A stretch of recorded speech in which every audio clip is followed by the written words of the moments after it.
Sejam todos bem-vindos. Na semana passada, a gente falou sobre a indissolução, vamos dizer assim, né? Para não atrapalhar mais, do casamento.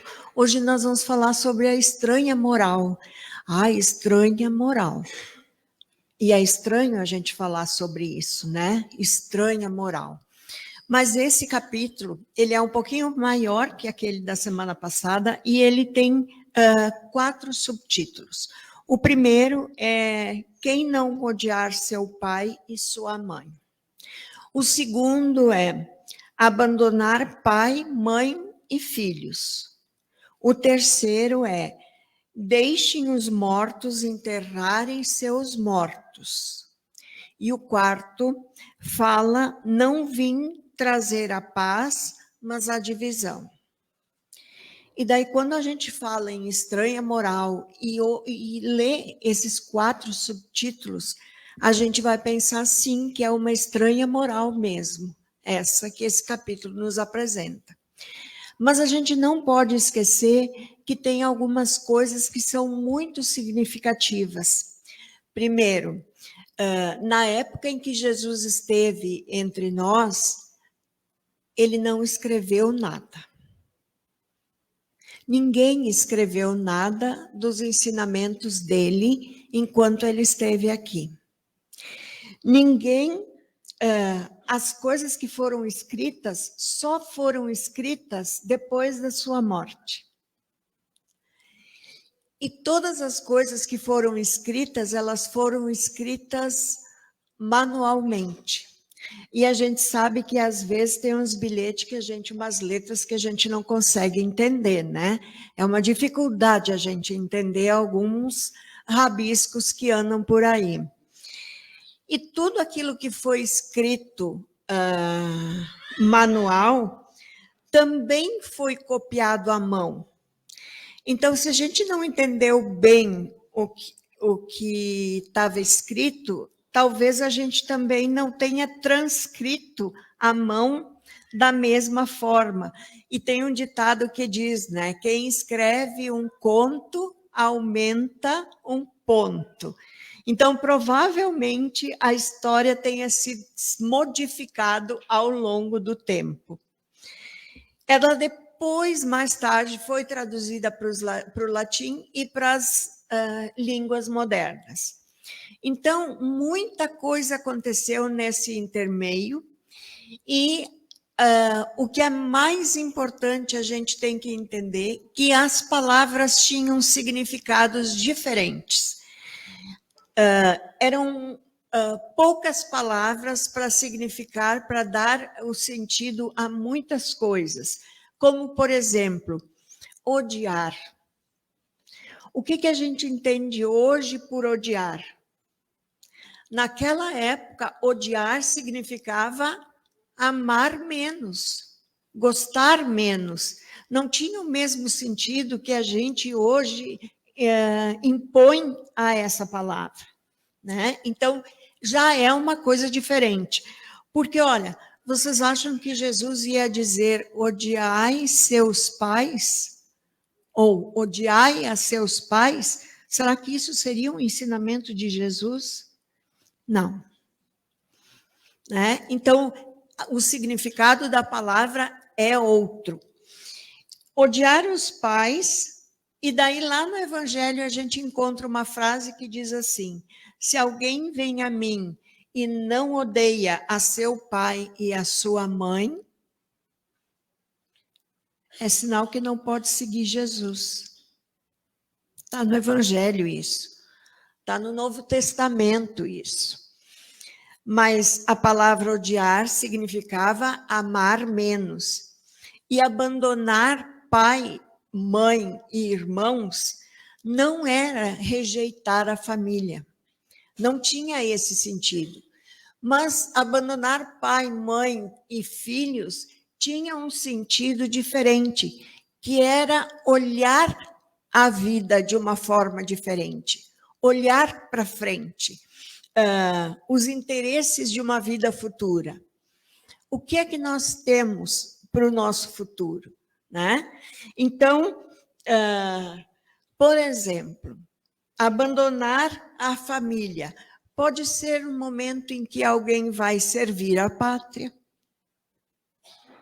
né? Um jovem vai servir a pátria, vai servir ao exército, então ele está abandonando temporariamente a sua família. Os filhos, assim como os pais, um dia saíram de casa para casar, para constituir a sua família, e isso não significa que eles estavam abandonando a sua família, eles apenas estavam olhando a vida futura. E além de tudo isso, olhar a vida futura, a gente pode trazer como exemplo dos apóstolos, que abandonaram tudo que eles tinham e seguiram para espalhar a palavra de Jesus, para disseminar a palavra de Jesus. Então, a gente tem que ter bem a ideia do significado dessas palavras e de como a gente pode jogar com essas palavras. No livro Caminho, a Verdade e a Vida, este aqui, que foi ditado por Emmanuel, escrito por Chico Xavier, ele diz assim, na página onde ele vai falar da renúncia: e todo aquele que tiver deixado casas, irmãos, irmãs, pai, mãe, mulher, filhos ou terras, por amor do meu amor, receberá 100 vezes tanto e herdará a vida terrena. Isso foi dito por Jesus e está escrito em Mateus 19, capítulo 19, versículo 29. Renunciar por amor ao Cristo significa se desprender das coisas materiais e se ligar às coisas da vida eterna. A gente sabe que nós precisamos muito dos bens terrenos, mas nós precisamos dos bens terrenos para que a gente consiga sobreviver. A gente não precisa acumular riquezas. E quando Jesus disse renunciar, ele não disse que era para te abandonar e seguir ele, mas quem fizesse isso teria tanto quanto mais e estaria fadado ao reino dos céus. Depois, numa outra passagem, ainda com relação à renúncia, ele diz: acaso não encontras compreensão do lar? Os amigos e os irmãos são indiferentes e rudes? Permanece ao lado deles. Parece uma contradição, né? Se eles são rudes, se eles não nos são simpáticos, se eles são indiferentes a nós, ele diz, permanece ao lado deles, esperando para que mais tarde o júbilo de encontrar os que se afinarem perfeitamente contigo. Nós estamos aqui numa passagem e numa evolução constante. E todas as arestas que a gente precisa aparar, que estão no nosso caminho, elas vão nos providenciar ou nos proporcionar uma vida melhor logo ali adiante. E logo ali adiante, quando eu uso essa expressão, não significa que logo ali adiante seja segunda-feira da semana que vem, seja maio, dezembro. Pode ser na nossa vida eterna. Porque se nós estamos aqui com esses que nos são rudes e indiferentes, é porque nós temos que ajustar alguma coisa com eles. Não é à toa que a gente está nesse meio. Alguma coisa a gente tem que aprender com eles. Bom, quando ele diz, por exemplo, deixai os mortos o cuidado de enterrar seus mortos, no outro subtítulo, ele diz o seguinte, o Cristo não estava censurando quem queria sepultar o pai, quem queria sepultar a mãe, quem queria sepultar os seus entes queridos. Não, não era isso o significado. Mas era o convite para que ele cuidasse dos interesses da vida dele futura. Vocês, por certo, conhecem alguém que, quando perde alguém, fica lamentando e lamentando a perda desse ente querido, e volta e meia volta nesse assunto. Vou dar um exemplo bem clássico para vocês, sem nenhum julgamento, nenhum pré-julgamento, nada, só a título de exemplo. O que aconteceu com aqueles jovens na Boate Kiss? O que os pais fazem com toda essa movimentação? A dor deles é imensurável. Não dá para a gente se colocar no lugar deles. Mas eles não vão ter esses filhos de volta. E, ao mesmo tempo, tudo que nós sentimos aqui reflete no mundo espiritual. E essas crianças e esses jovens não conseguem descansar. Então, faz mal para quem está aqui e faz mal para aqueles que nós queremos tão bem. Mas eu confesso para vocês, não quero ter essa experiência de perder filho, filha. Acredito que isso não seja uma dor que a gente possa suportar.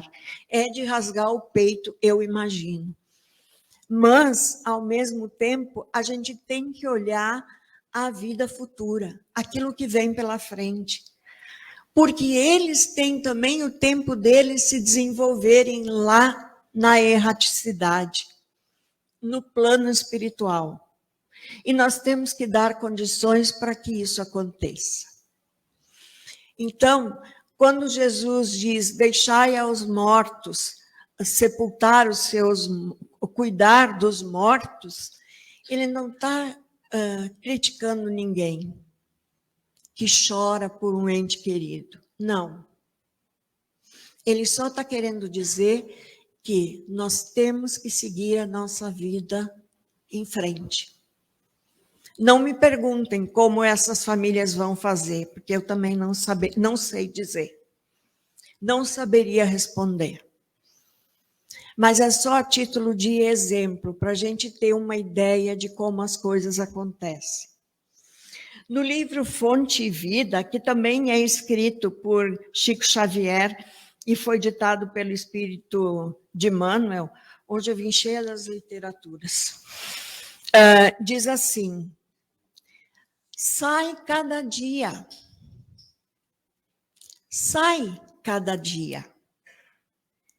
de ti mesmo. Sai de ti mesmo. Eu saí de mim. E busca sentir a dor do outro, a dor do vizinho, a necessidade do próximo, as angústias do teu irmão. E ajuda quanto possas. É sair daquela dor que nós temos. Eu já falei disso e citei um exemplo um dia.